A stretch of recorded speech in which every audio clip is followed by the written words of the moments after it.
minutes. So to the mentees, I'll be also introducing myself as I'm also sharing the screen. And I would say a good afternoon to you all, and welcome to this session of today. I hope it will be at least, something that will help you beyond just learning and beyond just, attending a Zoom session.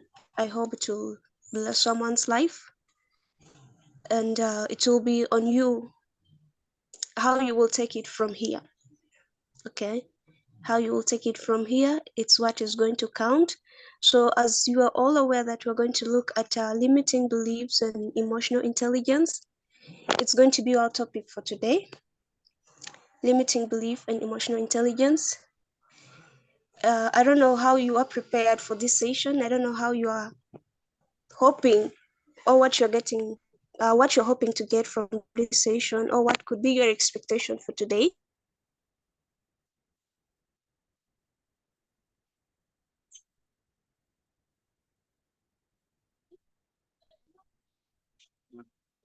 Soul, voice.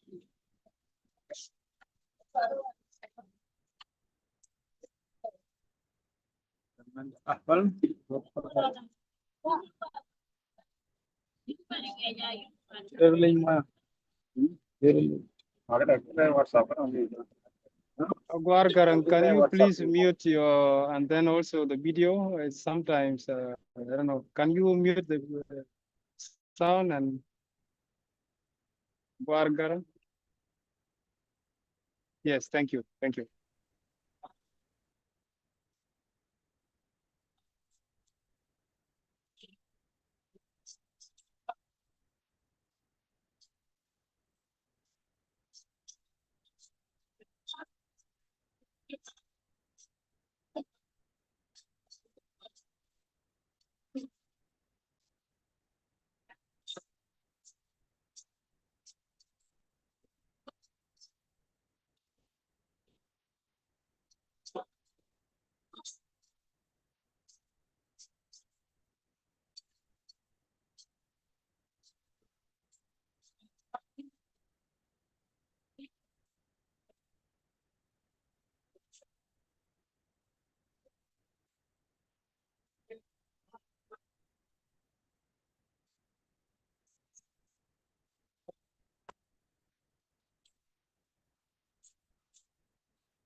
Quick reminder that if you are in a very noisy environment, just mute your audio so that others just be attentive.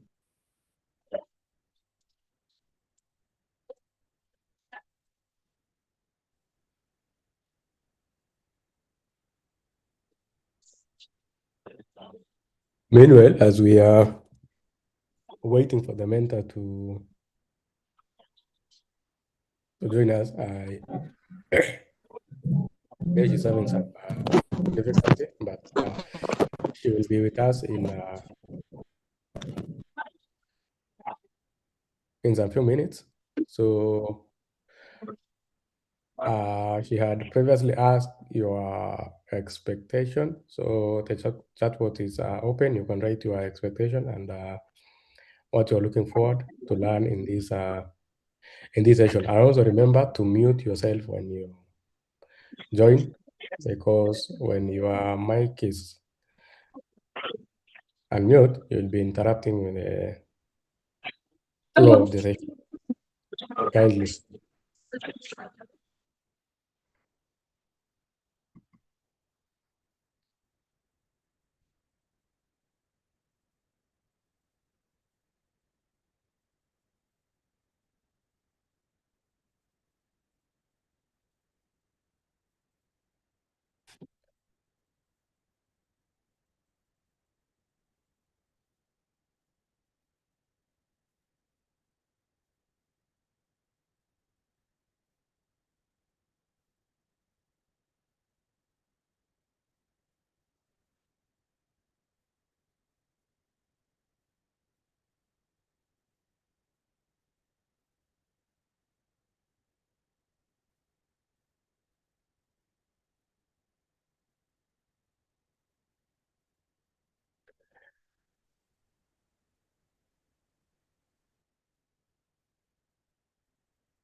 The floor is open for everyone. If you can hear me, you can unmute and then speak about your expectation for today, or you can share them in the chat.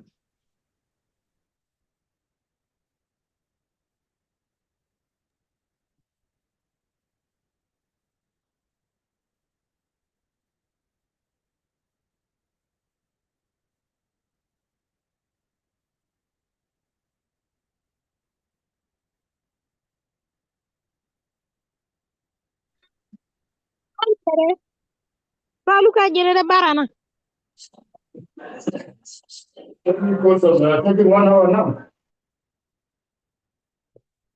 Kindly make sure you unmute yourself.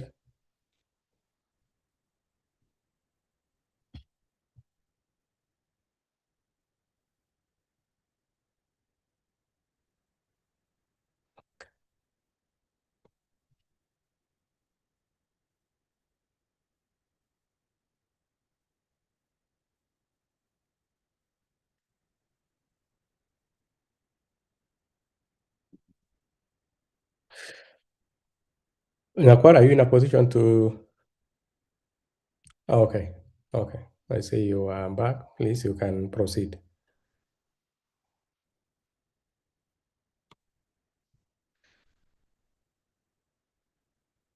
To me, guys. Yes, we can get you now. You can proceed, please. Is the screen is it visible? Yeah, the screen is okay. It's visible. You can proceed. Yes. All right. My apologies. I really apologize. Like my network is a bit unstable from this side, and yeah, that is it. Though the screen is not even visible on my side, I don't know. yet you guys are seeing it. The network is really interrupting. It's visible Okay. on our end. You can proceed. Okay, so this is it. We're going to look into limiting beliefs and emotional intelligence as today's session. And I don't know, you shared your expectation. I was not able to get you. Yeah, but I hope this session will meet your expectations, right? So we are looking into limiting beliefs and emotional intelligence. Oh, the writing is tiny. Someone is saying the writing is tiny. I don't know.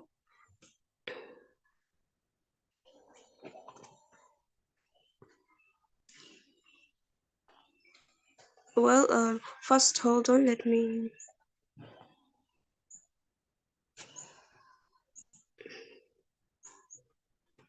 stop sharing and I again share. We'll first wait.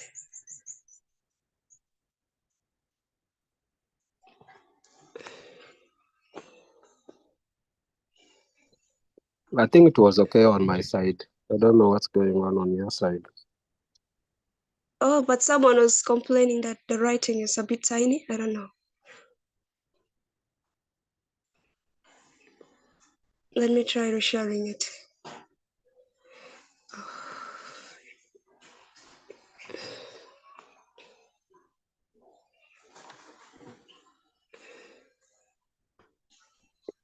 Yeah, this one is okay. I can see it very clearly.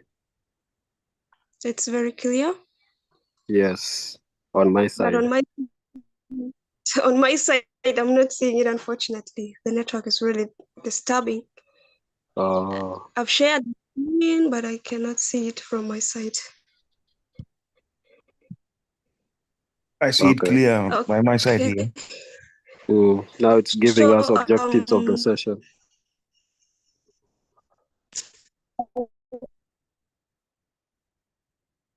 Your side. So as we said, these are the objectives of the session. Oh my God. We are going to identify the internal barriers, be able to reframe negative self-talk, also emotional triggers. Did I change the screen? Are you posting the objectives or the introduction part? Yes, yes. Yes. No, it's showing the first slide now. Yeah, it's showing the topic and your name. You can go to the next. Yeah, now we are okay. Okay. So these are the objectives, as I said. And looking into the introduction of what limiting beliefs are,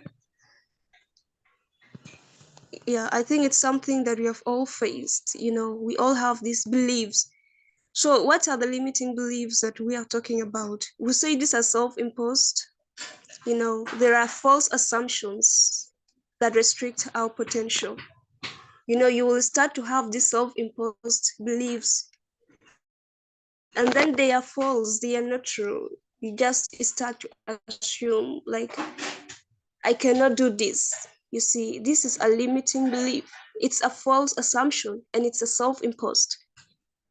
And the most important thing, that it will restrict your potential. The moment you start saying that I cannot do this, I'm unable to do this, I am not fit to do this, you see, it will restrict the potential that you carry. So simply, this is what a limiting belief is. We believe them to be truths, but they are not. They are false assumptions, you know. But with time, they will be part of us. With time, they will become something that we believe in. We will grow with them. You see that? If you don't overcome them. So they are convictions, they are opinions, they can be true, you see. And they are internalized in most of the times. And most of the times you start finding yourself unconsciously that you already have these false assumptions, these beliefs within you, growing every day within you. The fear, you know, of being laughed at. If I do this, they will laugh at me. You see all these things. So they will prevent your self-growth. They will also prevent your career advancement. They will stop you from taking risks. or maybe starting new opportunities. You see, because they will create the fear in you and then the self-doubt. You will start doubting in yourself. Oh, am I able to do this? Really, will I be able to do this? Am I fit? Am I enough for this? So you will find that even in your career, you are unable to do what? You're unable to advance, because even if maybe your boss give you a task, you'll be like, no, I cannot do this. Maybe you're given a presentation, you'll be like, no, I'm not able to speak in front of people. I'm not a good public speaker. I'm not good in communication. You see this? Yeah, these are skills that public speaking skill is something that you build. But because of the negative or the limiting beliefs, you will say, no, I'm not a good public speaker. Time with time, you will remain like that. You will not learn public speaking, and it will hinder a lot of opportunities. You see that? So this is basically what limiting beliefs are. Examples maybe of limiting beliefs. I don't know if the next slide is visible.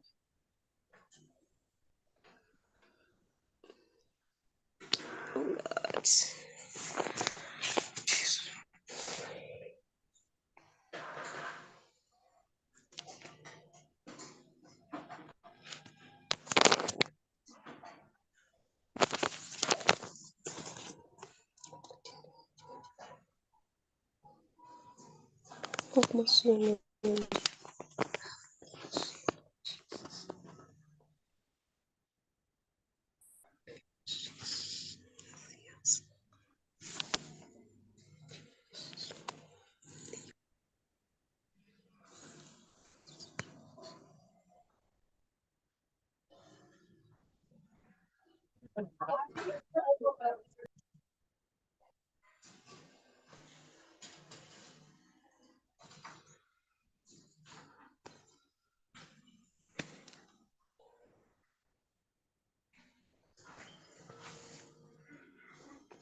Nakwar, are you still there? Your screen has gone completely blank.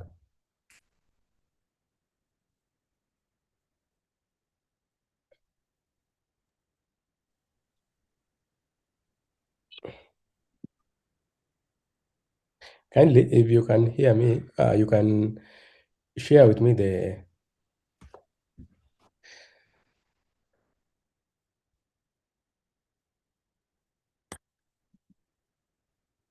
Are you guys getting me?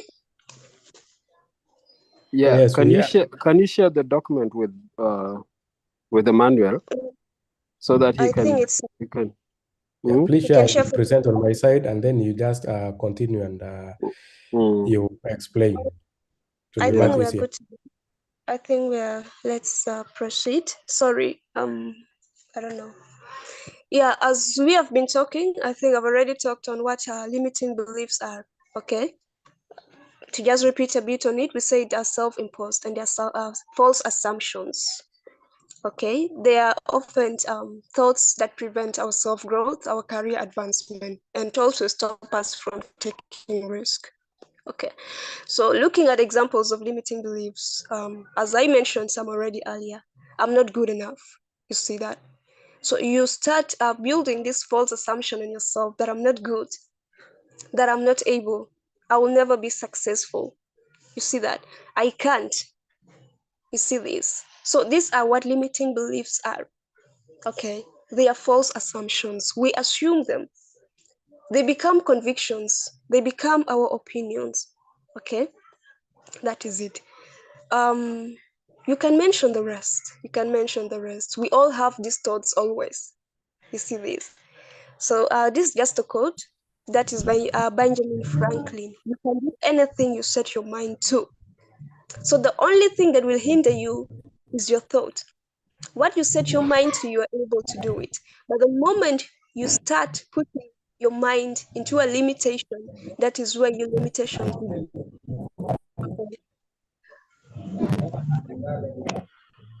To continue, we say what we believe is incredibly powerful and shapes how we feel and how we see the world. You see this? So your beliefs makes you see the world in another way. What you believe in is how you see the world. You see? It shapes also how you feel. This is how we're going to relate it to emotional intelligence later. Okay? So what you believe within yourself as an individual shapes how you feel and also how you see the world. Your opinion for how the world is will differ from the other person based on their belief. You see that? However, our beliefs can also limit our actions and ultimately our lives. So it all begins with what you believe in. The only thing that will limit your actions are your beliefs. This is where limiting beliefs come in, okay? These beliefs can be about ourselves. As I mentioned, you can say, I'm not capable, I'm not fit. And still, the beliefs can also be about the world that is around us. You see that? For example, I can't switch careers because the people around me will judge me. That at times it can't be true, you see, but you have built that assumption that if I do this, you know what, the environment will judge me. The environment will say I'm a bad person. The environment will say maybe, you know, I'm defeated within that career, or I'm maybe stupid in that career. You see that? And some even take careers because you want people to think that you are able or you are strong. You know, we have some careers that we believe are for giants, but that's not true. That's not true. So the limiting beliefs can be about ourselves. They can also be about the world that is around us, you know, and all those. They could be life in general and how life works. You can have limiting beliefs in all these areas, starting at your individual level and also going to how the world maybe works and how things around you are. So the beliefs start within you. So at times we just find ourselves having these beliefs, but we need to look into how the limiting beliefs came up. Like, where do they come from? Does it mean that it just comes from nothing? No, there is something that imposes the limiting belief into your soul. You see that? So the specific origin of limiting beliefs can vary from one person to another. So what made you to have the limiting belief, what made me to have a limiting belief can differ. It can't be the same reason. They can't come from the same origin. They totally differ. You see that? But most limiting beliefs are developed during our childhood, our youth, as we are shaping who we are and how we view the world around us. So some of us have started having the limiting beliefs from our childhood. You see that? Maybe the people around you keeps on telling you that, you know, you are just useless. You know, you don't have the capacity. You cannot do this one. And with time, you start to develop that low self-esteem, that doubt, that fear, you see, and you grow with that limiting belief, with that false assumption. It becomes self-imposed. Wherever you go, you keep telling yourself that, no, I'm not capable of doing this. So most of the times we develop them from our childhood. And also with our youth, as we're growing, we have experiences. There are things that happened as we are growing. So maybe you have 1, 2, 3 experiences. And with time, maybe you have tried doing something and you failed to do it. 1, 2, 3 times you tried it and it failed. So with time, you will start to believe that, you know what, I'm not capable of doing this. But that is very wrong. At times, it's just a journey that is preparing you. It's just a journey that is shaping you. But you will start to just, impose it on yourself that I'm not capable. You will start believing it that I'm not capable. And now you will stop from there. You're not ready to take any risk again. You're not ready to start any new opportunity. You see this? So looking at few sources, maybe of our limiting beliefs, we said one could be how you were raised. It could be where you might have gotten, the false assumptions. You might have gotten the limiting beliefs, the beliefs that your family instilled in you and how you interpreted those beliefs. Because with time, you can also change from that, you see. Even if it is instilled in you, you can have a different interpretation of what maybe that specific belief is, and you can overcome it. But at times they are still in us, and then we interpret them that same way, and it becomes, a hindrance to us. It becomes a limiting belief. So this could be from whether you feel valued by others, to what career path you should take, to how you should behave in social setting. So it goes all around these areas. You see this? It goes all around the areas. How people see you, how people values you, what career path you should take, to how you should behave in social setting. So this is where most of the limiting beliefs come from. How we were raised, our families, our relatives, the environment that we grew up from. So they all instilled specific limiting beliefs. How we take them in and interpret them also plays a role as how they become limiting beliefs with time. Another source could be education. You see, your education by not only your teachers or professors, but also your friends and peers. So it's not only what you get in class, the people you move with, the friends you have maybe in school. You see, some of us, we have primary school experiences, high school experiences, that at the time we reach maybe university, we have already, have some limiting beliefs that we have built, that we have attained, that were instilled in us by our peers, by our friends, from maybe primary school, from maybe high school. You see, especially in our primary school, because there you are still a child that is growing, and anything that comes around you, you take it in. Anything that is thrown on you, you take it in. You take it as your own. You see this? So if people start telling you that, you are not capable, you will take it personal. You will take it as your own, that indeed I'm not capable. And with time, you will grow with this mindset. You will grow with this belief in yourself. So we have, most of the things that we learn from our peers, that we learn, from our friends. So education also is one source where we could have this limiting belief. Friends, peers, and all those things, you see. So while growing up, you are constantly learning and absorbing new information. You see this, as I explained, ideas and also opinions, what others are saying. You take them within you about yourself as a person, as well as how things work, And this can shape your own conceptions of what you can and what you cannot. You see this. So the opinions around you, the ideas, the new information that you take in as a child, because you will believe that these are true things, these are right things. You might have not learned this from home, but when you go to a new environment like a school, your mind will tell you this is a right thing, and you will start to believe it. You will start to believe it with time. You see this? That is it. So it shapes your conceptions, it shapes your mindset, it shapes what you start to believe in. And it starts to tell you, what are you able to do? What are you not able to do? You see? So another source of limiting beliefs could be your life experiences. Your life experiences is one source of limiting beliefs. I explained something related earlier. So life experiences that end negatively and conclusions you draw from them can create limiting beliefs as defense mechanism to avoid adverse feelings in the future. This is very crucial, and most of us have faced this. So we do something, if it ends up negatively, we conclude that this is the end of it,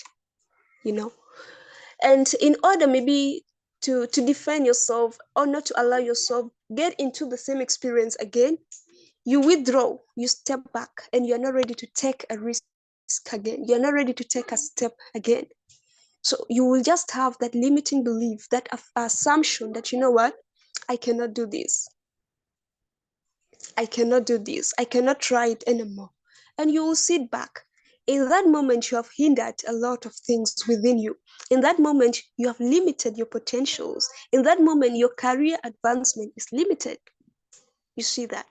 So our experiences can also be part of how we have built limiting beliefs with time. So if you try something and it ends negatively, that is not the end of it. That doesn't define you. That doesn't mean you are not capable. That doesn't mean you don't have the capacity. Most of the things are skills that are built, and you cannot build something in just a day or in just a moment. You'll have to go through it. You fail, it's okay. Take another step. Try it once again. You see this? To just share maybe a small example of myself, when I started public speaking, I remember I started speaking debate in high school. So my first experience, it was messy. It was so embarrassing. You see that? People are telling me, you're not a debater, you're not a public speaker, you cannot do it. You see that? If I would have believed this by that moment, I would still be where I was by that time. I wasn't going to build public speaking. But I said no. If I fail today, I'll have to try again. I kept on trying for 5 times almost. And that's where I built that confidence. And now I can be able to speak publicly. I can be able to express myself, communicate, speak up my mind. You see that? But if I was to just believe it by that one experience that went on wrong, I would be like, no, you know what? Indeed, I'm not a public speaker. We think as if it's a talent that was born with others. No, it's not a talent. It's not a talent. It's a skill that you build, and you build it after you fail. You cannot just make it in one day. It's not a magic. You will have to fail and fail and fail until you make it. So our life experiences, we shouldn't just draw conclusions from there and build limiting beliefs. We build walls and hindrances not to allow us to advance. So most of the times we build these limiting beliefs from our life experiences. But my word to you is, don't conclude from a point of failure. Don't conclude from a point of a negative ending. You never know. There is something better ahead. Keep on trying. Take new opportunities. Take risk. Don't limit yourself. It's not the end of it. So we're looking into the most important part on how to overcome the limiting beliefs. Okay. We have learned them. And I believe some of us are already looking into themselves. We have those limiting beliefs within us. But the most important thing is, how are we able to overcome them? Because we are not ready to go on with them. We don't want to carry them ahead. And I really wish that after this session, some of you will be able to drop most of these limiting beliefs. Some of you will be working on overcoming most of the limiting beliefs, because life, there are a lot of opportunities out there. But with the limiting beliefs, you will miss a lot of them. So it's very important that you are able to overcome your own limiting beliefs. This should be more of reflection. Even the assignment that I'm going to give later should be more of reflection. So even though limiting beliefs can be difficult to design, this is the most important thing, designing them, because they are so ingrained in our mindsets. Okay, it is possible to overcome them. However much ingrained they are into your mindset, however much they have become part of you, there is a possibility of overcoming them today. So, however, doing so, takes time, and it's important to respect the process and be patient with it.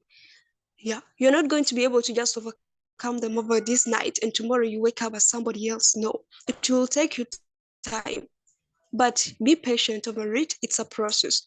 You will overcome it with time, not just in one night. All right. Generally, the key to overcoming them is self-reflection. You should be able to reflect with yourself. Self-awareness and what? Reframing. So this is the key. You need to not only identify your limiting beliefs, but also let them go and reframe them in order to move forward. After you are able to identify them, make sure that you let them go, let them live your life, and then reframe them in order to move forward. From the limiting beliefs, build a positive perspective, build a positive concept, you see, build a positive mindset, and then you'll be able to move forward after that. So I'm going to take you through steps to overcoming the limiting beliefs. One step is identifying the belief. If you didn't identify what the limiting belief is, you won't be able to let it go. You won't be able to overcome it, okay? So it's important to reflect, look into yourself, be able to know what is that exact limiting belief in me. Recognize the limiting beliefs that hold you back. As I'm talking, I hope someone is reflecting. What is that limiting belief that has been holding you back, that has been hindering your advancement, that has been stopping you from getting in too many opportunities? So you should be able to identify what it is. What negative thoughts do you always tell yourself? There is that thought that you keep on telling yourself, I'm not able. No, I cannot do it. No, it's not for me. If not for you, then who? It's for you. You see this? There is that thoughts that we keep telling ourselves. There is that thought you keep telling yourself. You should be able to identify that negative thought. The next step is to challenge the belief. This takes courage, okay? After you're able to identify it, you need to be courageous enough to challenge it, okay? Question whether the belief is really true. You should have that question. I keep on believing in this. Is it really true? You should be able to ask that question. Because often limiting beliefs are not facts, but just assumptions. They are never facts. It's just an assumption. You assume, I cannot do it. It's an assumption. Someone else out there is able to do it. So why are you not able to do it? It's because you have assumed so that I cannot do it. It's not a fact. It's not a reality. It's not the truth. It's just an assumption. So ask yourself, have any other people in the similar situation succeeded? You should be able to ask yourself that question. Today, if you believe that you're not a good public speaker, try to ask yourself, how did those people made it to be good public speakers? It wasn't a gift that God has given them. It was a skill that they built with time. And I'm very sure every public speaker, maybe every motivator, will be able to tell you a story of how they reached there. Okay, so challenge that thought, challenge that belief. Ask yourself, is it true? Ask yourself, how did those people made it to where they are today? Okay, you should be able to ask yourself those questions. If yes, then you too can succeed. If those people are able to reach where they are, there is nothing that could hinder you. There is nothing that could stop you. You can also be where they are. The next step, after you're able to identify and after you're able to challenge that belief, you should be able to replace it with a positive belief. Okay. If your belief was, I am not able, you should be able to replace it with, I'm able, I'm capable, I can do it. And that thought will make you to be able to take risk, will make you to be able to tap into new opportunities, to try new things. If you have that belief, it's not pride, it's not boasting, but it's confidence. Having the belief in you that, I can do it. If I'm given the space, you will humble yourself to learn. You will humble yourself to be trained. You see that? There is a difference. There is a difference. It's not that you are saying that I know everything. No. But by saying that I can do this, It's about putting yourself in a position whereby you should be taught. If there is someone ahead of you, you should sit before that person, be willing to learn, be humble to learn from that person with a belief and confidence that yes, I'm able to learn and I'm able to do it, and someday I'm able to be someone in this a specific field. Okay, so after you identify that belief and you have challenged that belief, be able to replace it with a positive belief. Change the negative belief into a positive and empowering one. You see that? Change it into a positive and empowering one. Should be one that should empower you. So example, let's have this. We have a negative belief, I can't speak in public. That is a negative belief. You should be able to replace it with a positive belief that I can develop public speaking skills with practice and become a public speaker. So in this, you have put in that positive thought and also an empowering one. I can develop the skill because those people who are today public speakers, they have developed that skill. So I also can be in that position, and that is develop that skill, practice it, and become a public speaker one day. Okay. The next is to take small actions or a step. So it's not just enough to speak it, replace that thought, put it into your mind this thought that I can develop public speaking without an action. It will still be useless. As you have replaced it with that thought, your conception has turned into something else. There is now a positive mindset in you. Take the action. Start with the small steps that prove the limiting belief wrong. If it's about public speaking, start it in class, maybe class presentation. Start it maybe a group presentation. You see this? With time, you'll be able to build until you now reach a bigger stages to talk in and to present in. Okay. So if you fear public speaking, start by speaking in small groups, as I mentioned. Small successes gradually build the confidence. I'm very sure today, if you start in a small group of 5, you are able to present, you will build that confidence. Gradually, the confidence will keep on building, You'll boost that confidence each and every time. So you keep on taking small actions, time with time. It's not that, today because you want to challenge that limiting belief of not speaking in front of people, you go and stand in front of thousands and millions. No, it doesn't go like that. Start it as small as you can, but most importantly, be able to take an action towards it. Start with a small group, start in front of a class, start maybe in a school assembly, start maybe in a college presentation, and it goes on like that. It goes on like that, but make sure you are consistently building something and you are, aiming at something at the end of the day. The other thing is to surround yourself with positive people. People around us plays a role in who we become, as we have learned earlier that one of the sources of these beliefs are the friends, the peers that we have, what we learn from them. We absorb their opinions, their conceptions, and they become part of us. So in this case, it's very important to surround yourself with people that have a positive mindset, people that think positively, not the people that tells you, last time you didn't do it well. You don't have that skill. Just leave it. Those are not the people you should surround yourself with. You should be able to surround yourself with people that tells you, no, it's well. You did it this time, it didn't go well. Try it again. These are the people you need.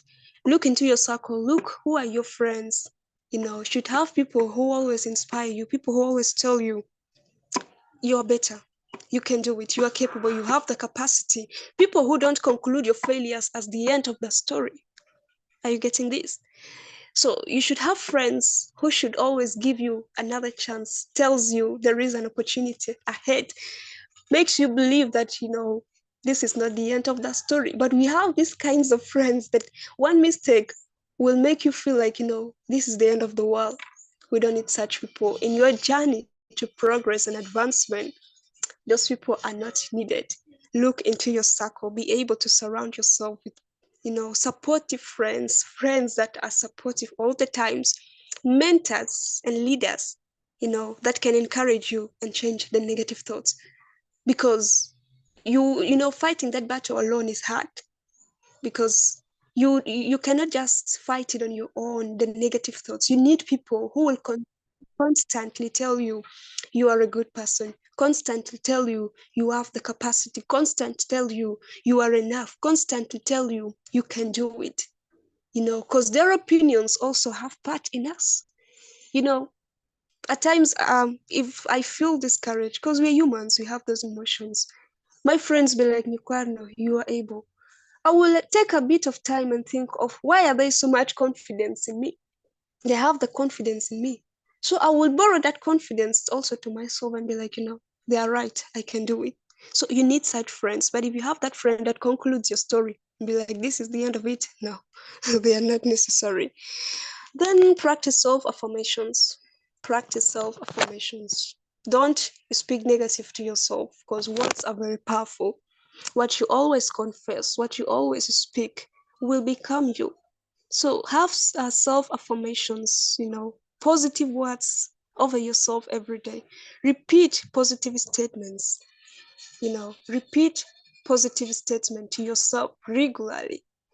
Don't speak about negative things. Speak positive things, affirm good things, and they'll become part of you. You will see them in your journey. You will see them tomorrow. Trust me. Example, I'm capable of learning new things. You will see how you will be learning every day. You'll see how you'll be building new skills every day. You'll see how you'll be discovering new potentials in yourself every day. So have this self-affirmation. Don't wait on someone else to start telling you, you're capable. No, speak it to yourself first, as others also speak it on you, and it will be you. So practice these self-affirmations every time. Then the other thing is to learn from your failures. So our failures shouldn't just discourage us, but should also be lessons to us to be able to do something better tomorrow. If you fail today, it's part of a lesson that we should carry on to the next, to the next experience that we are having ahead, to the next challenge that we're trying to take. So failure is part of growth. You should have this in your mind, that failure is not the end of our story.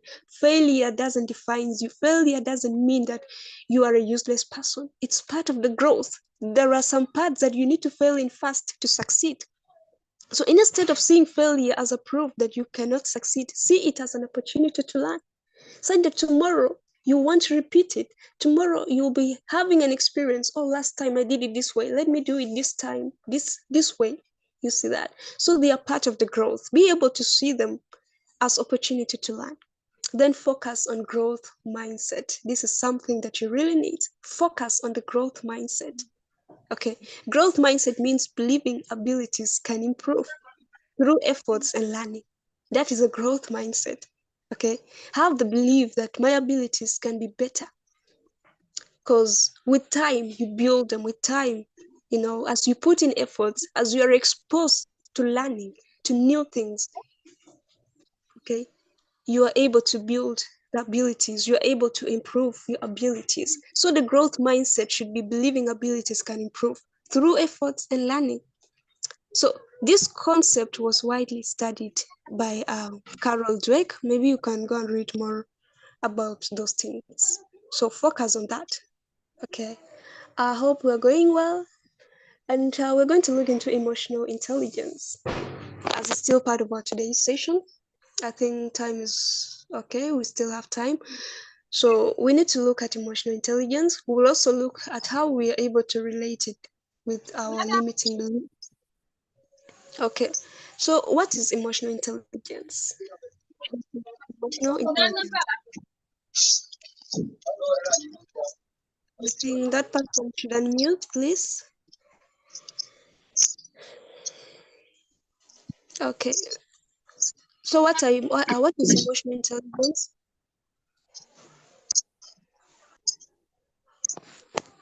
So we say this is the ability to perceive, use, understand, manage, and handle emotions. Okay. We all have emotions, but we don't all react the same way. That is where the emotional intelligence is applicable, right? We are all having emotions, but how we react, how we respond, it's different. So this is where emotional intelligence comes in. Okay, your ability to perceive, your ability to use your emotions, your ability to understand your emotions, manage and handle your emotions, it's what we term as emotional intelligence. So the ability to identify or manage one's own emotions as well as the emotions of others. I don't know, Emmanuel, who is this? There is someone that is.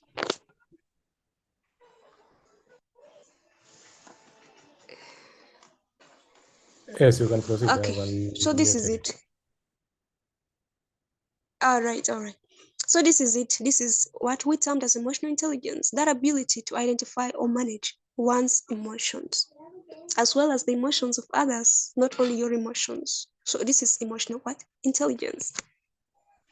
Looking at the components of emotional intelligence, we're still trying to break it down, and then we're going to connect it and look deeper into it.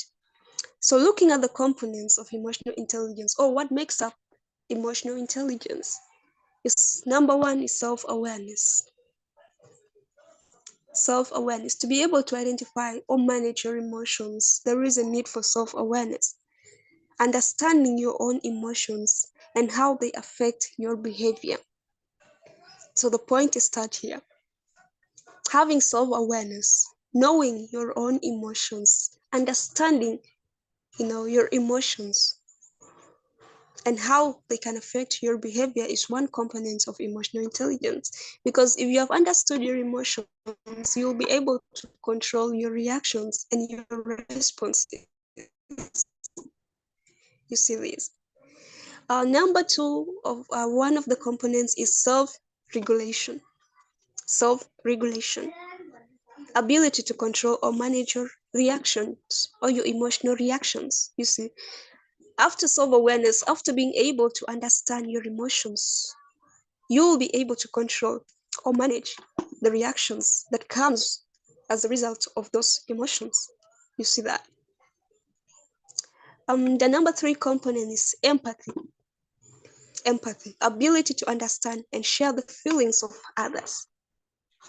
It's one component of the word emotional intelligence. So if you're someone who have emotional intelligence, should be in position to understand how others feel, should be able to understand, the feelings of others, those around you. That's why you see some people don't have empathy. You can't understand how others are feeling, how those ones around you would feel maybe about a specific action that you do. But if you're someone with emotional intelligence, you will have empathy. You'll be able to understand, and share the feelings of others. If someone is feeling pain, you won't laugh at the pain of that person. You will be in position to feel how painful it is. Put yourself in the shoes of that person. All right. That is one component. Another component is social skills. Okay. Used to communicate and interact effectively with others. So we're not just ending at empathy, understanding others' emotions. We also go on to how we interact effectively with others. Strong emotional skills help maintain healthy and respectful relationships. So if you are, someone who have that emotional intelligence, you'll be able to interact with people. You'll be able to have healthy relationships with others that are around you in workplace, at school, even at home. You see this. So building emotional intelligence is very, very important. One component is the social skills. Then the other thing is motivation. Okay? Means having the internal drive to maintain positive relationships and personal growth. That internal drive is something that continuously push you to having a positive relationships and also what? Personal growth. So these are basically the 5 components of emotional intelligence. This is just a diagram, elaborating the 5 components of emotional intelligence. Well, we have known the components. Let's look at what triggers our emotional intelligence, our emotions, sorry. So the emotional triggers and also the regulations. So what are emotional triggers? Are events, it could be a situation, these are words that provoke intense automatic emotional reactions like anger, sadness, anxiety, fear, or frustration. We can take it from an English word, trigger. Something that increases the intensity of something, maybe, or push something towards a higher level of it, let's say. So what always trigger our emotions? They could be words. If someone tells you a word or someone insults you, you will get annoyed, you will get angry, you will be in position to fight that person. If that your emotional intelligence are not in place, if you are not able to control yourself, your emotions, maybe someone step on your feet, you will immediately get angry and want to fight the person. You see? So these are the things that trigger our emotions. They could be events, they could be words, they could be situations. They provoke intense and also automatic emotional reactions. You see that? So it's not only anger, could be sadness. If someone tells you something bad, you may not respond directly by fighting or what, but in yourself, you will feel sad about it. Your moods will start to change. You see that you'll feel sad, or you'll feel even frustrated. Someone tells you, you're useless. Oh, you will take it so deeply in yourself, that emotions, and how you will respond to it would be through frustration. You will feel frustrated. It could also be fear, and that fear of avoiding most of the things. Okay. Then we say they usually stem from past experiences, yes, situational factors or interpersonal issues. So this is where mostly they come from. Okay, so this is it. These are emotional triggers. Emotional triggers, things that provoke that intense and automatic emotions.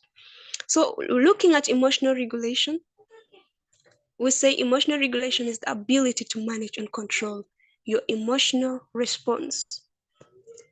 If you are provoked, your emotions are provoked, that intense response is provoked, there should be a regulation, a way to control, a way to manage. For example, I step on your feet.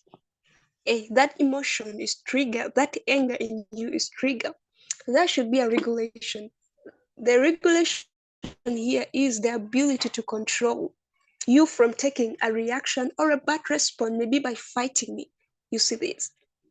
So this is what we term to be emotional regulation, that ability to control and manage your emotional responses in a healthy way, you see. So that's why you see, if you step on the feet of someone, let's say two people, one person might respond by fighting you, and the other person might respond by calming down, not even saying anything, and accept your apology in case you said sorry. You see this? So this is about the emotional regulation, being able to control your emotional responses in a healthy way.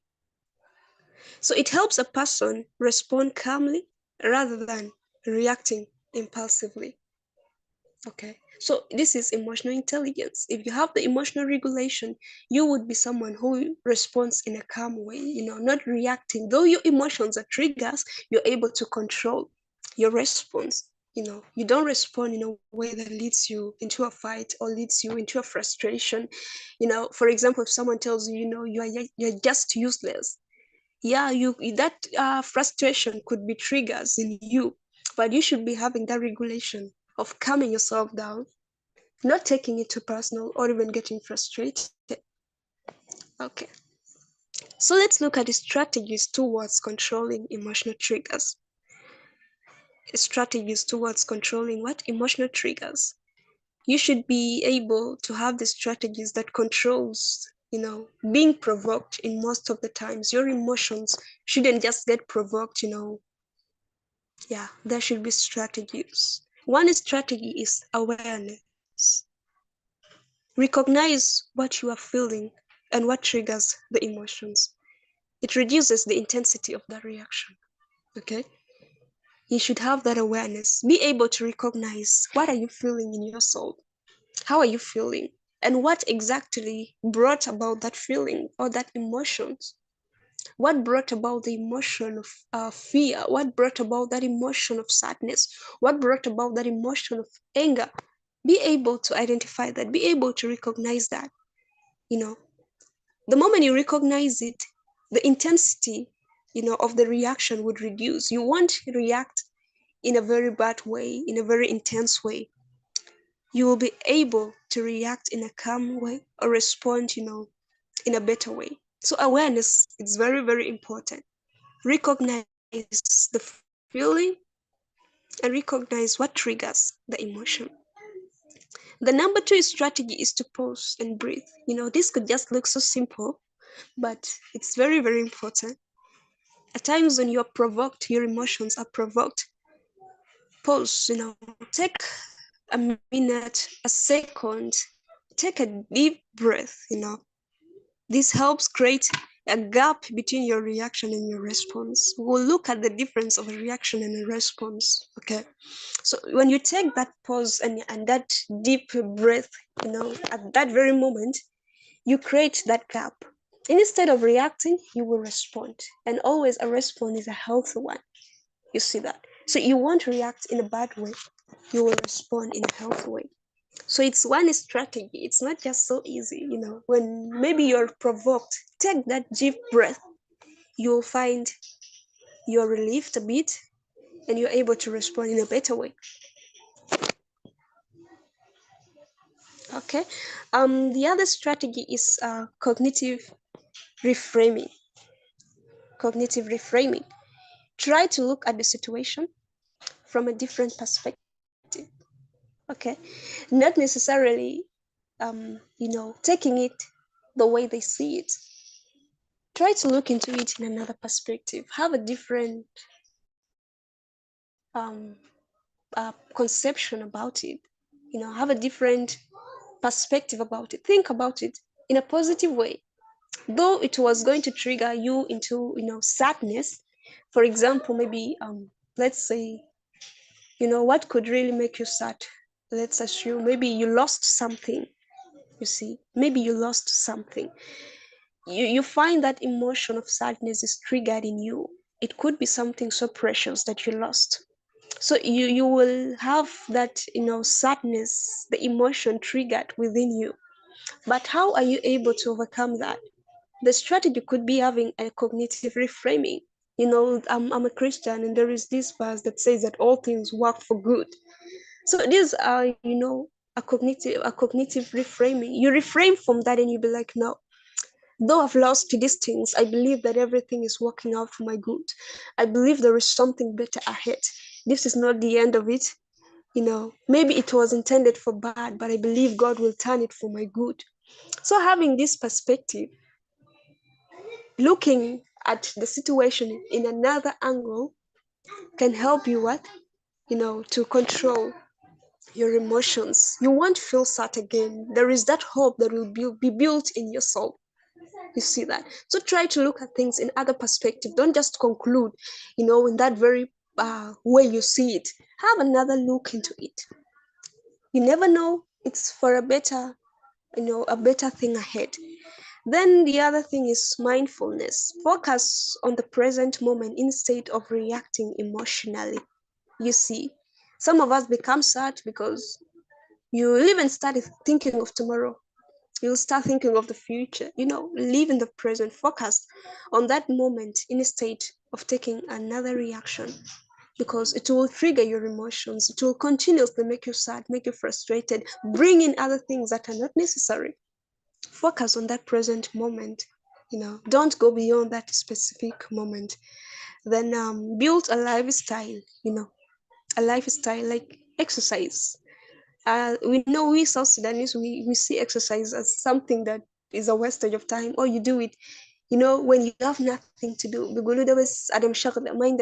have nothing to do, then you go for exercise. But no, it's part of building a healthy lifestyle. When you're stressed, you do some exercise, you feel relieved, isn't it? So it's very important to build some lifestyle. Exercise helps reduce stress hormones, when you look at the side of science of it. So the stress hormones are reduced when you do exercise. You see that, and you become relieved. Okay, then proper sleep. Yeah, some of us stay trans night, the whole night on media. You see, those things look simple, but then they play a role. They play a role in our emotions, you see. So proper sleep, avoid alcohol to improve mood stability.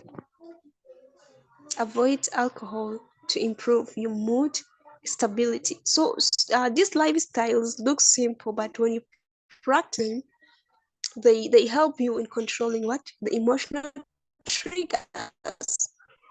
You see this. So I hope you will take into consideration. Proper sleep is very important. Doing exercise is very important. My fellow ladies, we think for all of us, for our health. The other thing is boundary setting. Boundary setting. Establish healthy boundaries to protect against future triggers. It's a strategy to protect you, ahead before it happens. Set boundaries. Establish healthy boundaries to protect you against future triggers. If there is something that ever triggers you, set a boundary. Don't allow it to come near you, to be able to control your emotions. If you have known that this is something that always triggers my emotions, or this thing always make me sad, this thing always make me frustrated, this thing leads me into fear, set a boundary. Don't allow it to come near you in order to protect, against future triggers. Side that your emotions are not triggered in future. It's something that you do ahead of time. The next thing is response versus reaction. As I mentioned earlier, we're going to look at the difference. We say that breathing deeply helps you create that gap between a reaction and a response. Okay, so both describes different ways people deal with situations, especially emotional ones. Reaction is an immediate, automatic emotional response to situations without thinking. I step on your feet, you slap me. That is a reaction. It's not a response. It's something automatic, immediate. You didn't even think of it. You didn't even, try to understand. Did I do it intentionally or not? I just step on your feet. I receive a slap immediately. That is a reaction. Okay, something that is immediate, something that is automatic. You don't do it without thinking.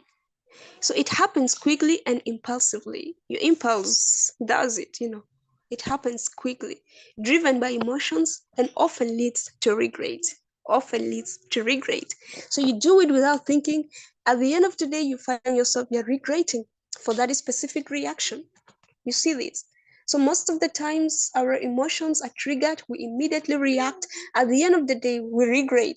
Why did we react? Why did we do it that way? We should have handled it in a better manner. And most relationships, even families, are broken down because of this. You see this. Emotional reactions. Emotions are triggered. Something small happened. People reacted. People, did things that were unnecessary. They released words, especially with us ladies, our emotions when we're triggered, we react. You start insulting, you start uttering words that are unnecessary without thinking. You do actions, you take steps, you even decide you end the relationship, it's over. Kalas. Tomorrow you regret. You see that? So reaction happens automatic without you thinking. But that is not the right thing to do. That is not the right thing to do because it leads to regret. Looking at what response is. So we say response is thoughtful and controlled reaction. Thoughtful and controlled reaction after taking time to think about the situation. When something happens, you don't just decide immediately. You take time, you think about it. What would happen next? What really made it happen? Was it intentional? Was this and that? You study the situation first.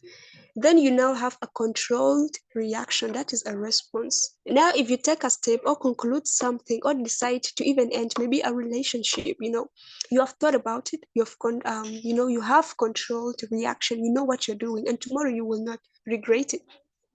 So it's a thoughtful and controlled reaction after taking time to think about the situation. It is always calm, thoughtful, controlled emotions based on understanding and reasoning that usually leads to better communication. So you should be able to respond, not react. You should be able to make thoughtful decisions, and they lead to a better communication. Most of the times, we lack that communication. We just react. We end relationships. We break down our families. We end our relationships with our families, with our relatives, our loved ones, just out of reactions. Emotions are triggered, we react, we don't respond, we don't take time to think about it and come up, with a thoughtful and a calm decision that is based on understanding and reasoning. Okay? So emotional intelligence in relationships and workplaces. The roles it plays, the importance of it. Emotional intelligence matters a lot in relationships and workplace. I think I've already touched most of it in relationships. And also in workplace, you need to have emotional intelligence. It helps people build trust, understanding and respect. You see, these three things are built out of emotional intelligence: the respect, the trust, and the understanding. You see that? If you only react, you don't respond, there is a high possibility that there will always be a misunderstanding. You will never come to a point of understanding. As a result, respect could be lost, trust could be lost. You see that? So building emotional intelligence matters. It helps you to build that trust, that understanding, and that respect. And that improves communication, cooperation, and problem solving. Because we lack emotional intelligence, we are unable to solve some problems. You see, problems that are solvable, problems that we are able to solve, we react over them. We don't sit down, we don't talk, we don't communicate better, we don't respond calmly, and we are unable to solve some of the problems. You see this? We're unable to cooperate. We're unable to come together, work as a team, do something with understanding, with respect, respecting one another's opinion, you see, and also better communication. So building emotional intelligence improves that communication, improves that cooperation, and improves problem solving. Being in your workplace or being in a relationship. So this is just a diagram as to why emotional intelligence in workplace and relationships matters. You see, I think the slides will be shared later. You'll have time to go through it. I will share the slides after. Looking at improved self-control and confidence. Improved self-control and confidence. Both supports each other. They support each other. The self-control helps you stay calm and make wise and emotionally stable decisions. That is self-control. So when you have the self-control, you are able to respond rather than reacting. You are able to make stable decisions, emotionally stable decisions, rather than, just hurrying and reacting and concluding things. Then the confidence helps you to trust yourself when facing challenges. When you have the confidence, you will trust yourself and you'll be able to face a challenge in a better way. The two of them can improve leadership, emotional intelligence, personal growth, and success in relationships and career. Having self-control, having self-confidence helps you improve your emotional intelligence. When you have a self-control, you'll be able to respond rather than reacting. When you have self-control, you have the confidence, you'll improve your leadership skills. You'll improve your personal growth and success in relationships, as well as your career. So, relationship between limiting beliefs and emotional intelligence. We have learned about limiting beliefs, and we are now talking about emotional intelligence, but what is the relationship between the two?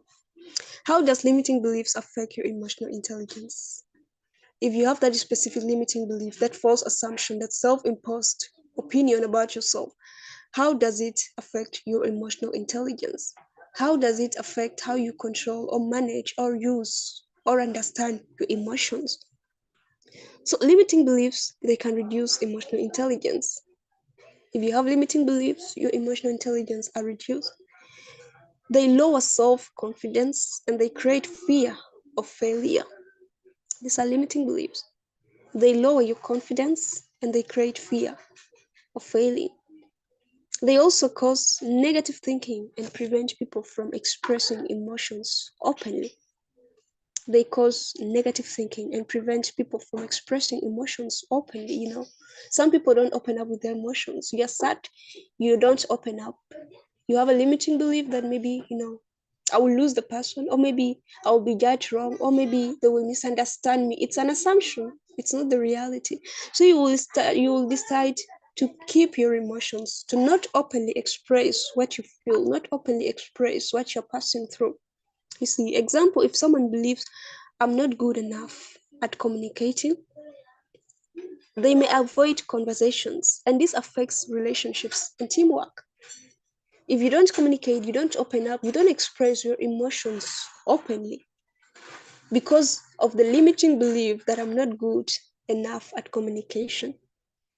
You have that self-imposed, that assumption that no, I cannot speak. Even in family meetings, leave aside workplace, in a family meeting, you think I cannot communicate well, I cannot speak well. You have that limiting belief. So you will fail to open up your emotions, and at the end of the day, it affects, the relationship. It affects the teamwork. Maybe you're working as a team in workplace. You don't open up your emotions. You don't freely express what you want, what you need, what affects you, what is annoying you, what you feel about that specific situation. And at the end of the day, the work is affected, the teamwork is affected, the cooperation is affected, the trust is lost. You see.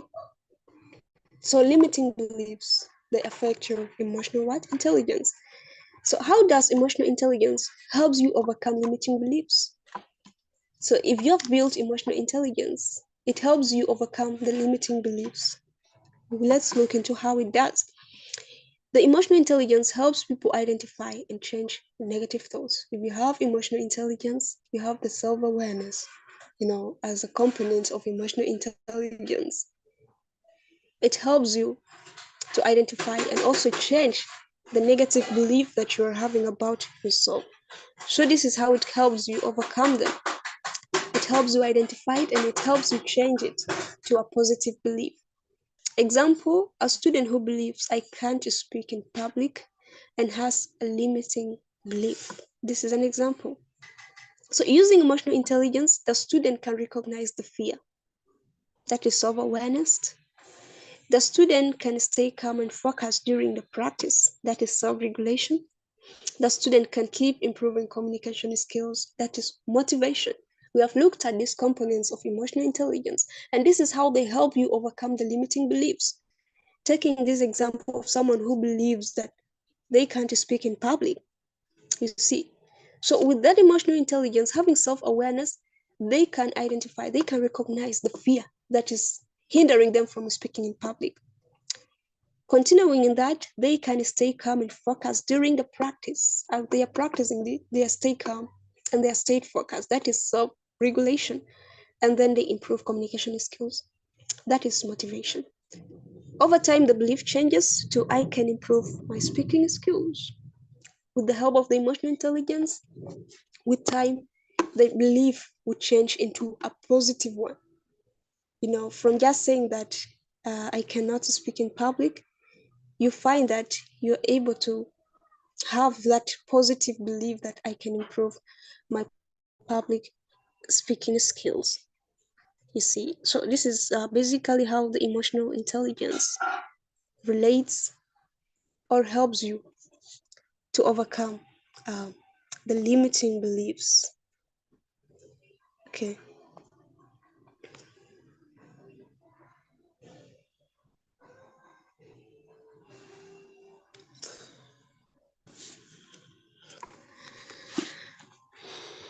We are almost, but I think my network is again misbehaving.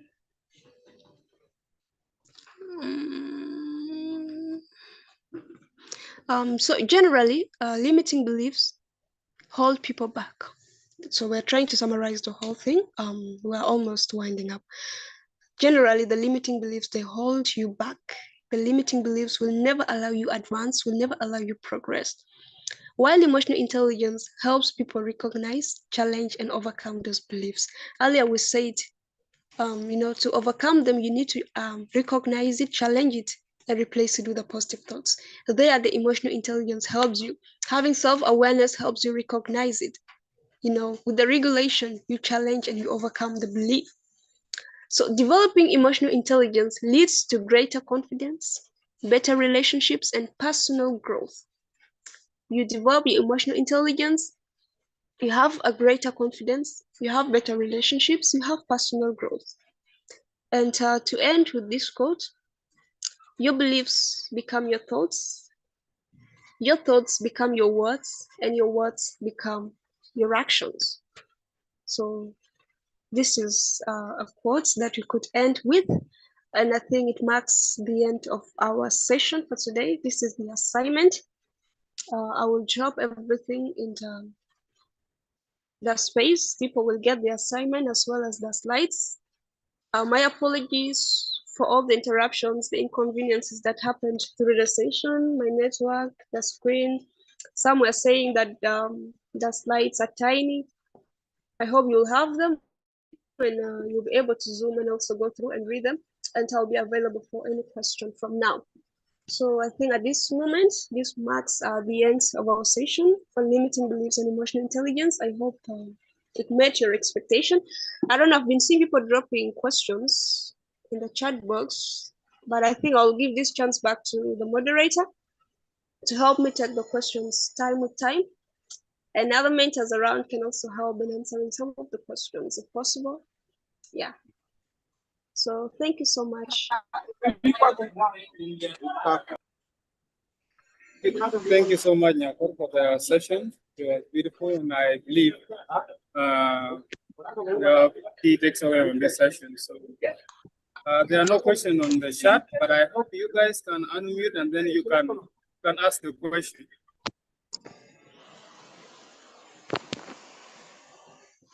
Yes, if you have a question, you can unmute and then ask, because I haven't seen any questions on the chat. Yes. Good afternoon. Yeah, good afternoon. Thank you, Mentor, for this wonderful and clear explanation. I just I wanted to ask during the presentation, but I think it's not allowed. I don't know whether I missed the point, but you are talking about in the control and managing others people's emotions. So I feel like confused of how I can manage somebody's emotion. If you can just clarify for me a bit. Thank you. I'm Ronald Rombe from Malut. Thank you. About managing others' emotions, I think I talked about empathy. That could be the point, maybe. The components of emotional intelligence. Was it the point? Yeah, I think so. But yeah, you I put it talked as about managing and controlling others' emotions. I think you put it that way if I didn't forget. All right. I think what I talked about was empathy. Yeah, I think among the components of emotional intelligence, that is ability to understand and also share the feelings of others or the emotions of others. I don't know, I don't remember mentioning something about controlling others' emotions, but I mentioned something about understanding other people's emotions, understanding the emotions of the person, maybe, staying with you. Let's take a family members. You are able to understand that this person easily gets triggers, this person easily gets annoyed, this person most of the times moody. You understand the emotions of others, you see that, and in that position, if you have the empathy or the emotional intelligence, you will be able to help that person. You'll be able to help that person, maybe by not triggering them into the emotional reactions or even understanding how they feel. Some people mock you when you are in pain. But as someone who have emotional intelligence like empathy, you will not mock someone in pain. You will feel the pain of that person. You'll be able to support that person in the pains that they are through. So basically, in emotional intelligence, we have one component as empathy. That is understanding the emotions of others and feeling the emotions of those that are around you. I don't know if I've answered you, but I think you can't be in position to control another person's emotion, but you can be in position to understand the emotion of someone and also feel how the person feels. So this is it about emotional intelligence and the components of empathy. Did I answer you? Yeah, of course. Yeah, precisely. All right.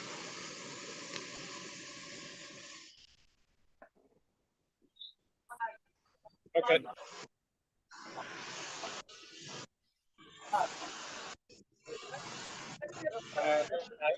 Are you answered you, Ronald, from Rombe? Yes? Are you getting me, Ronald? I hope that's I'm answered getting you. you. So, if you have more questions, please unmute and then you can ask your question. She has answered me properly. Okay. Okay. Oh, thank you. Anyone with the questions, you can unmute and then you can ask your question. As you prepare your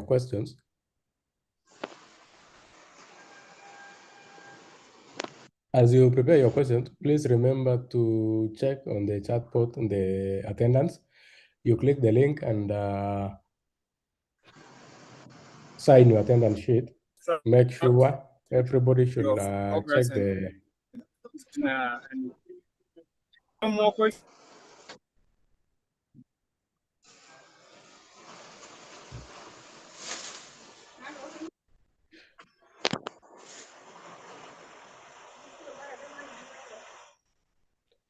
Please make sure to sign your attendance. It's on the chat board. I have pasted the link, so you just open the link, you write your name and choose the name of the mentor today, which is Nyakwar, and then you're going to proceed and fill the other questions. Afterwards, you submit. Don't forget to submit your assignment. I see Sagani Peter has raised the hand. You can unmute and tell us what is your question or your clarification on the same.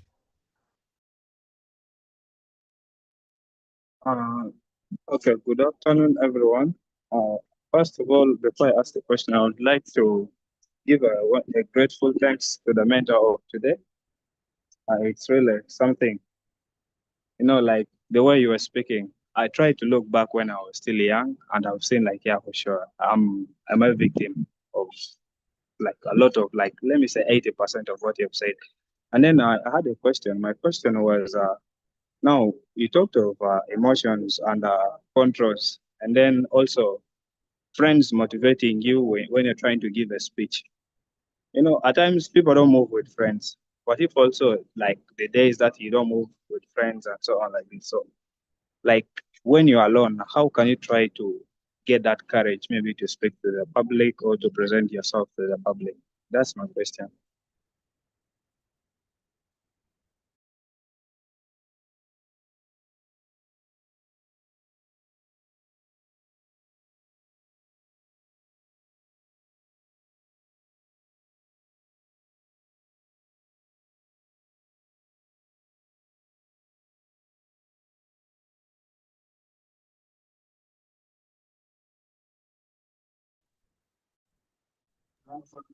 Then at time you also have. Yes. First of all, I just want to say thank you, Nyakwar, for that presentation. That was really great. It's an eye-opening session.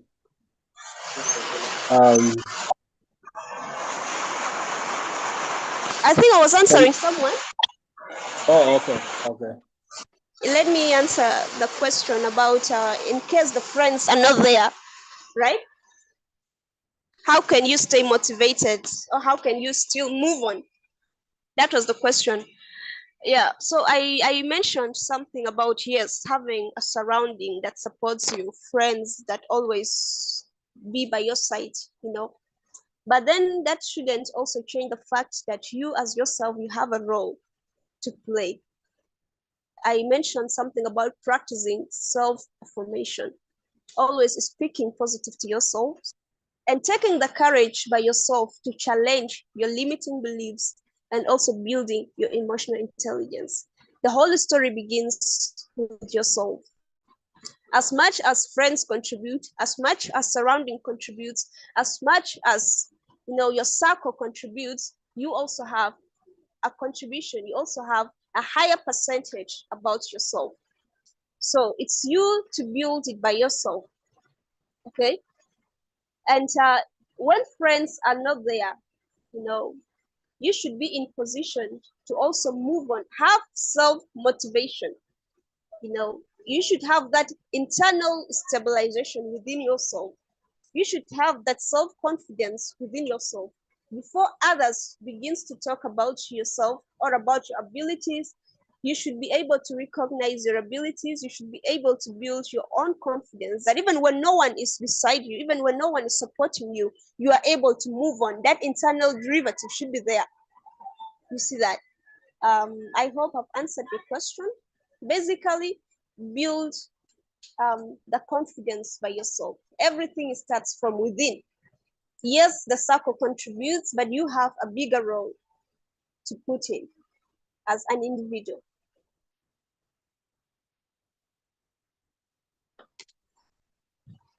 I hope I've answered you.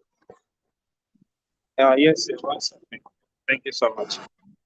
Okay. Yes.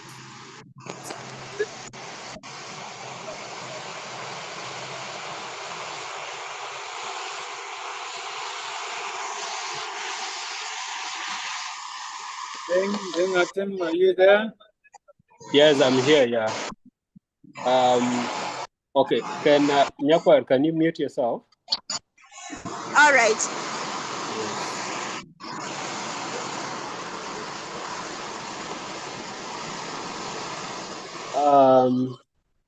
Okay. So yes, I just want to say thank you, Nyakwar, for that very insightful presentation. And of course, it's actually eye-opening for people with very jumbled up emotions. My question is concerning the triggers. There could be like environmental triggers. That is maybe the environment that you're in. For instance, like family and stuff like that, where like your emotional well-being is very imbalanced when you're around certain people, especially when it comes to family.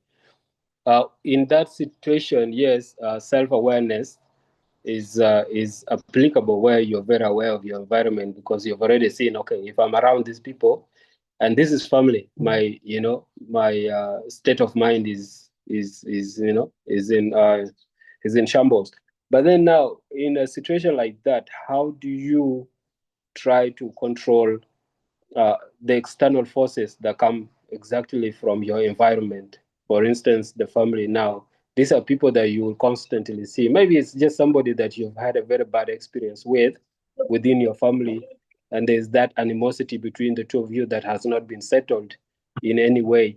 Or maybe people have tried to settle it, but then again it just doesn't work out. You cannot leave that family, but now how do you try to fit in and accept that this is something that you're going to live with? Is that something that you can guide on? Thank you.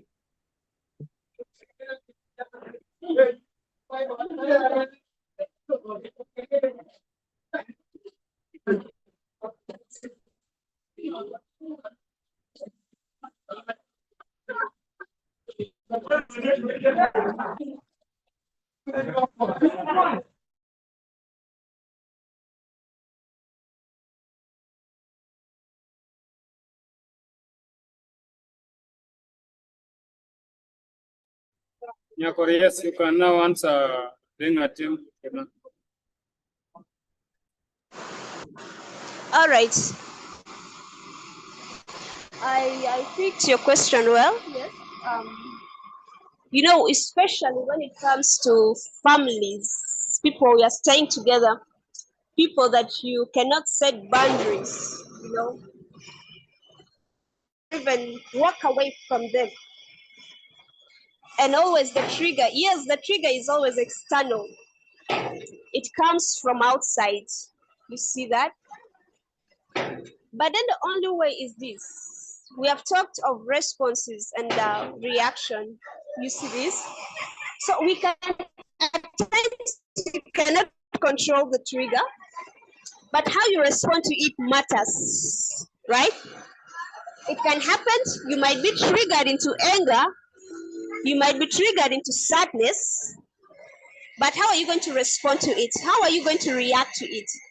That is what the response does. If an emotion is triggered, maybe you're triggered into anger, you should be in position to respond rather than reacting. Take a thoughtful step, a controlled step, after sitting with yourself, you know, and having a calm decision at the end of the day.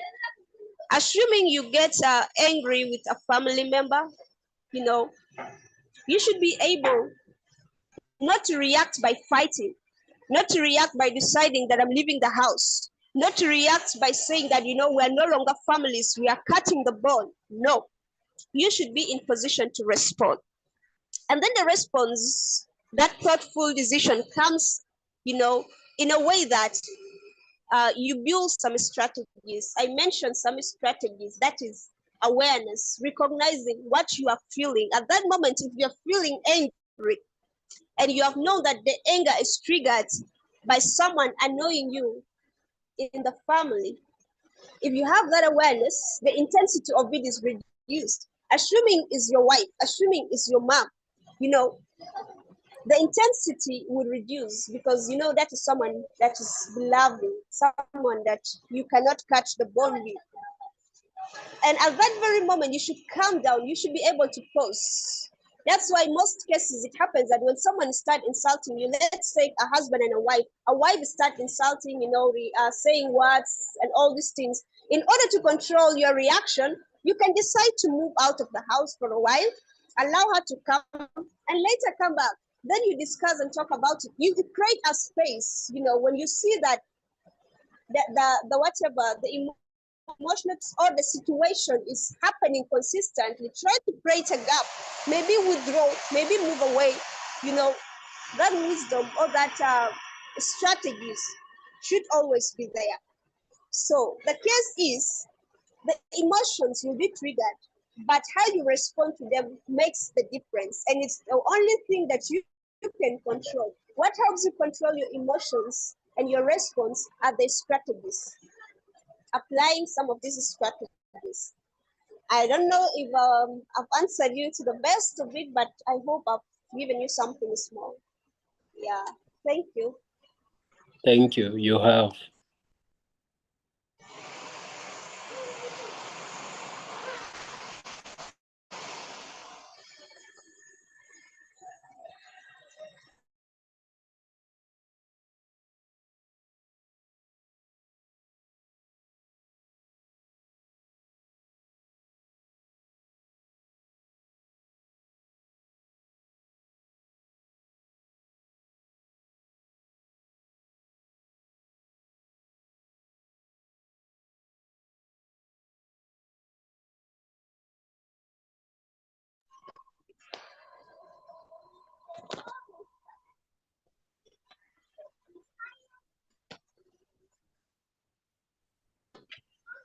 Thank you. Thank you so much, Nyakwar, for the amazing session. I hope each and every one of us has been able to learn something about limiting beliefs and emotional intelligence. We still have some few minutes remaining. So if you still have a question, don't shy away. This is your chance. You can write your question in the chat, or you can unmute and share with us what you think or what is your limiting belief. Meanwhile, I want to take this time to thank Nyakwar for the amazing session and also to apologize for the inconvenience and the network that Nyakwar faced at the beginning of the session, but she was able to maneuver and delivered perfectly. I hope each and every one of you was able to learn one or two things. Personally, I took a lot from her presentation. It was really nice, and I hope going forward you will be able to find that confidence in you and face your fears. I don't see anybody with a question. If you are satisfied, you have managed Okay. to Yeah, submit I have. the attendance. You are free to Ronald leave. Rombe still has a question. Yes, Ronald, you can ask your question. Thank you.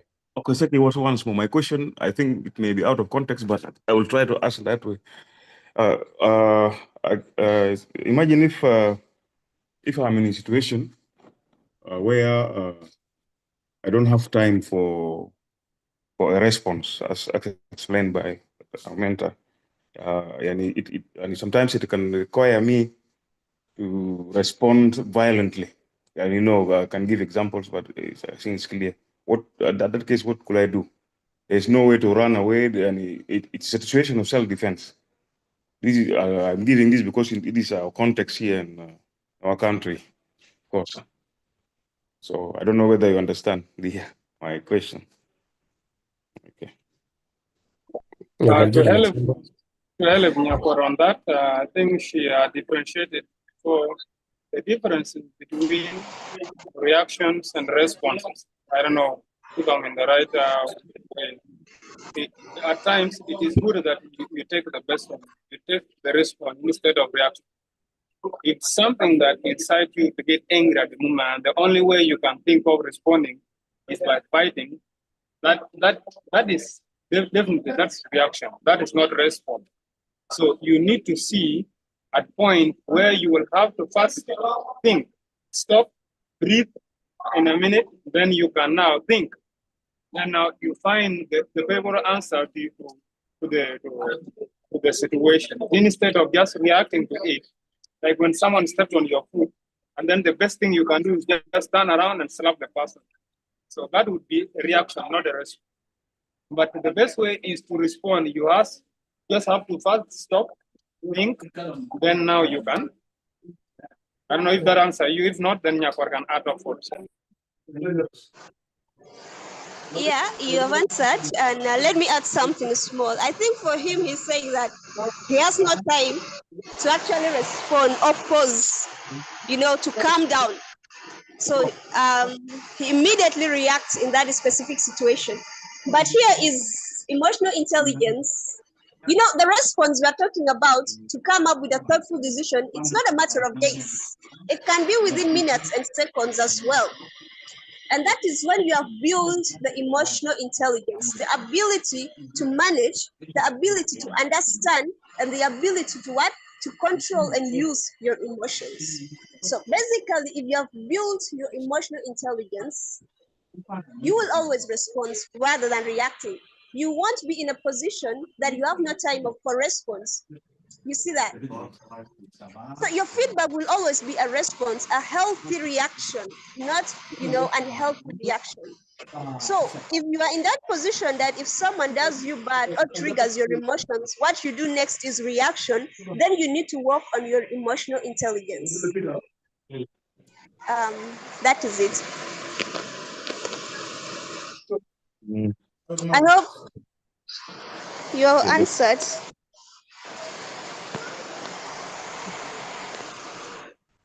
Okay, I think it's partially. Exactly what I mean is, it is in a violent situation where I don't have time. I don't have time to, for example, run.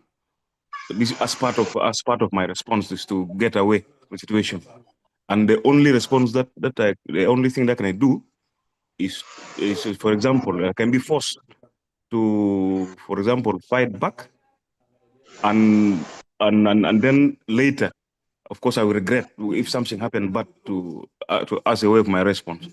Then how will I cope up with that feelings of regret and all this kind of thing, according to emotion and other, as far as emotional intelligence? Okay, that is now self-defense. You are in a Yes, this is position what I that mean. Yeah. the response needed is a violent one. You know, there is no room to respond peacefully because at the end of the day, you will also be harmed, right? That is the point. Yes. So this Yeah, is this is the now point exactly. a self-defense.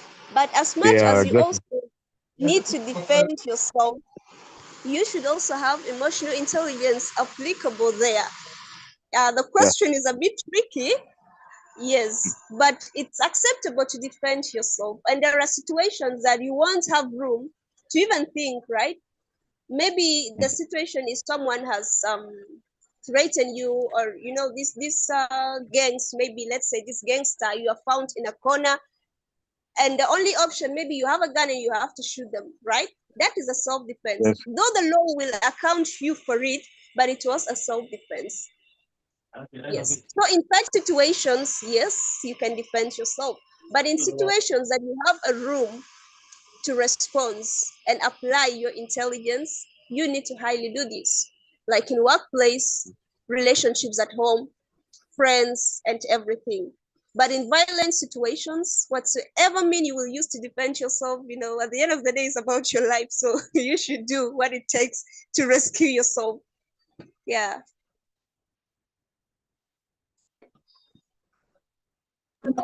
Is it Okay. discussion? I hope you answer right now, Ronald.